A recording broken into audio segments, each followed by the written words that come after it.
Good morning students, welcome to my YouTube channel. आज हम class 9th chapter first matter in surrounding के next important fact और question answer करेंगे जो आपको होमवर्क दिया गया है वो। अब हमारे पास नेक्स्ट है important fact number 4, melting point. The temperature at which a solid melt to become a liquid. कहते हैं वो तापमान जिस पर कोई भी ठोस पिघल कर एक द्रव अवस्था में आ जाता है किसी भी तापमानीय दाब पर, उसको क्या बोलते हैं? इसका मेल्टिंग पॉइंट बोला जाता है, इसका द्रवनांक बोला जाता है। उसके बाद है बॉइलिंग पॉइंट, क्वथनांक। It is the temperature at विच, ये वह तापमान है जिस पर विच आ लिक्विड चेंजेस, जिस पर कोई भी द्रव बदल जाता है इनटू वेपर, वाष्प कण में, अंडर एटमॉस्फेरिक प्रेशर, तापमानीय दाब पर, उसको क्या बोलते हैं? बॉइलिंग पॉइंट बोलते हैं। उसके बाद हमारे पास सब्लिमेशन। सब्लिमेशन एक प्रोसेस होती है, the process by which means of which a substance convert into gases state on heating. कहते हैं यह वह क्रिया है जिस पर कोई भी सब्सटेंस बदल जाता है किसमें? गैसीय स्टेट में, ऑन हीटिंग, गर्म करने के बाद, उसको बोलते हैं सब्लिमेशन।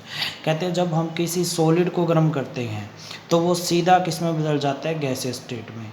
ध्यान में रखना, उसको क्या बोलते हैं? सब्लिमेशन बोलते हैं।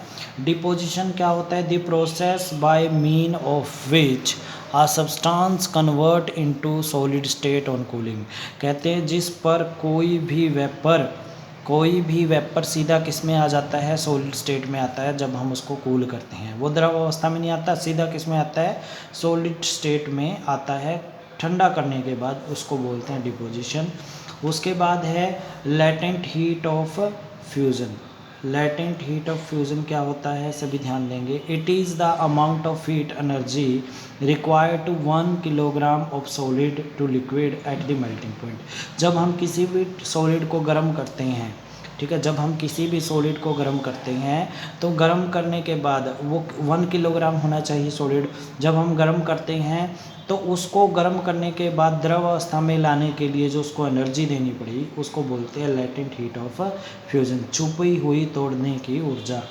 ठीक है। उसके बाद है लेटेंट हीट ऑफ वेपराइजेशन। इसको बोलते हैं हम छुपी हुई वेपराइज वाष्प कण में बदलने की ऊर्जा। The amount of heat energy absorb, जो हमारे पास एनर्जी ली जाएगी व्हेन 1 किलोग्राम ऑफ सब्सटेंस, जब 1 किलोग्राम हमारा substance its state from liquid to, जो किस फॉर्म में होगा? लिक्विड फॉर्म में होगा।